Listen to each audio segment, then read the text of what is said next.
All right, here we go. So, I know I'm going to have a very interesting time with this video because I have a lot of stuff to talk about in regards to healing. Um, Definitely something that I'm going to talk to my partner about.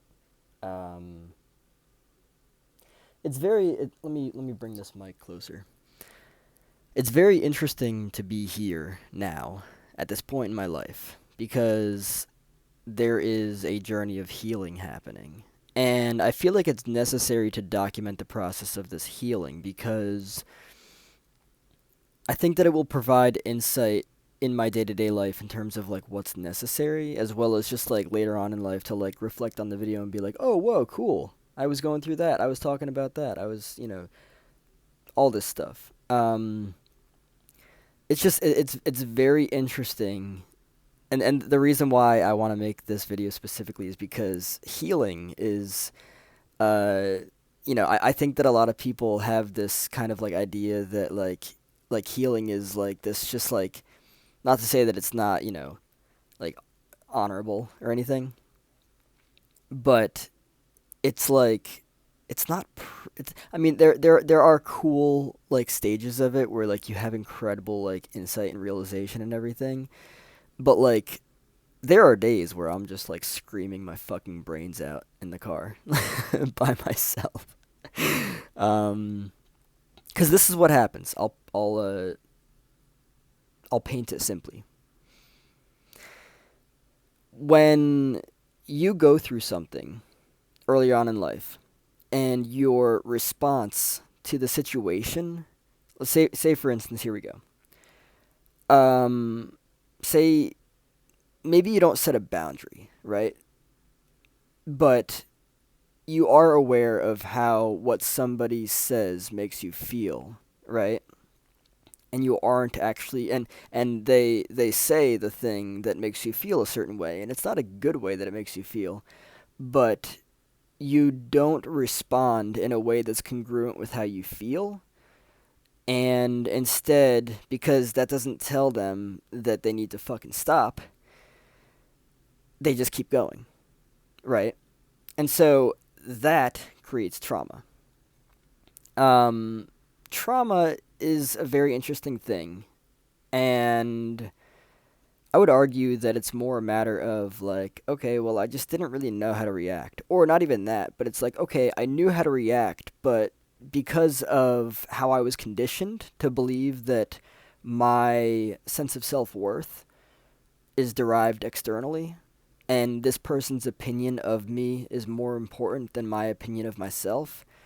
Therefore, I need to cater to what they have to say, and that's how this unfolds. So it ends up being, okay, what I have to say in regards to what you just said that hurt me, I'm going to put that in the back seat and I'm just going to take it. And instead, what's necessary to do is to scream your fucking brains out. What's necessary to do is to be. It gets interesting sometimes, but what's necessary to do is to like actually be like, listen, fuckface, go fuck yourself, you piece of shit.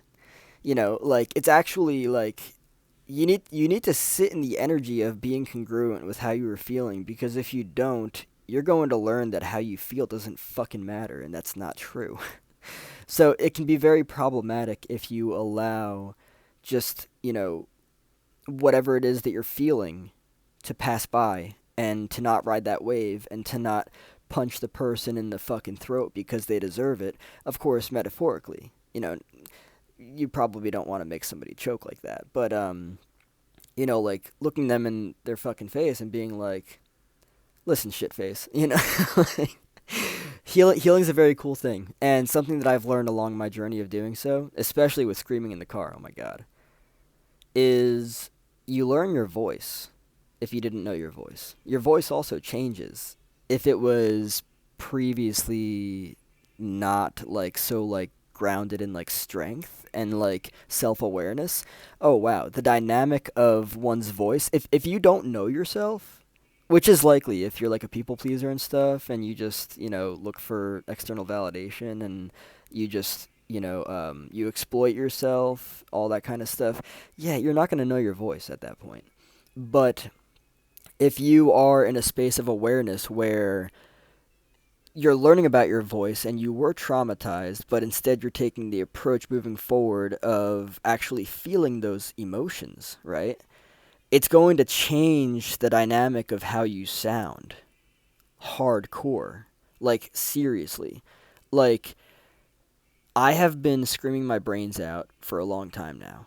I would say, I mean, not like every day, but if I if I was doing that, I would not be able to talk right now. But for a long time, and it's very interesting how it affects the dynamic of a person, of their personality, of how it shifts them, right? Um, it's very necessary. It's very necessary. I was actually just writing a blog post in regards to all of this stuff. And yeah, just like healing is very interesting. There are many ways to approach it. What I've found is screaming my fucking brains out is the way to do this. And another thing that I've gotten in terms of like like I've literally told people I'm healing.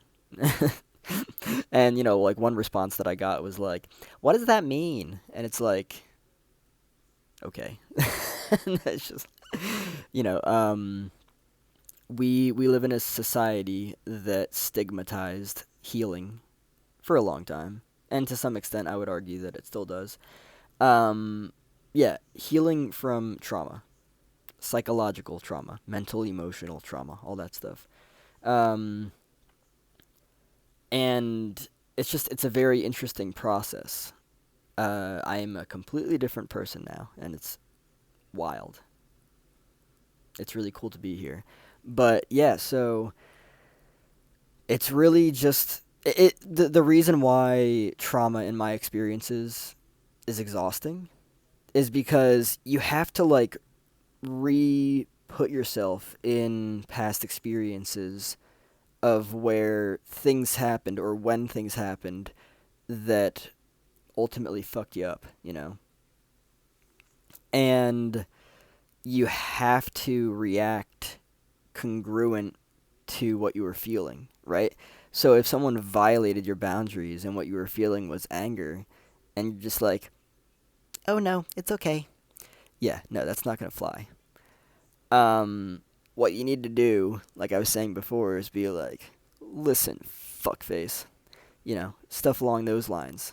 Um, because if you teach yourself consistently that healthy anger is not something to be expressed, um, which is actually a belief that I learned, which is why people pleasing was,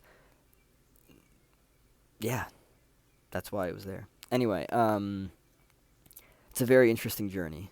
It's a very interesting journey, and I'm excited to continue uh, learning about myself, learning about how to be more grounded in me, for me, putting myself first. Oh, that's another belief that I learned that I couldn't do. Put myself first. Yeah, no, it's selfish to put yourself first, dude. Yeah. No. Don't even think about it. Um if you want to be considered that, if you want to be considered the most selfish person out there, yeah, put yourself first. No, that's another thing that you learn is that people are very manipulative. I wouldn't say everyone. I wouldn't generalize. It's just that like, with every interaction that you have, you learn something about someone. Might be positive. I mean, it's better to not label it as good or bad. It's better to just like look at it and be like, "Oh, okay. So the nature of who you are is that." Oh. Yeah, no. No thanks. Yeah, if you're gonna manipulate me, no thanks. Um and just kind of go from there. Healing is really just all about like, okay, healing foundationally is about experiencing the opposite of what you previously experienced. So if what you previously experienced was being humiliated, right, in front of a bunch of people by someone or multiple people, and being so frozen in your state because you're just completely embarrassed and you didn't do anything. Yeah, doing the opposite of that is throwing yourself into fucking ninja mode and ripping everyone's Adam's apple. No, I'm kidding.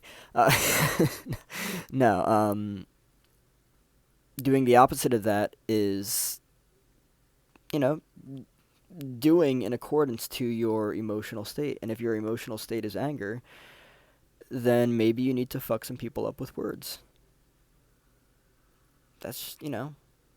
That's, that's it. But feeling and being congruent with that, that's the answer.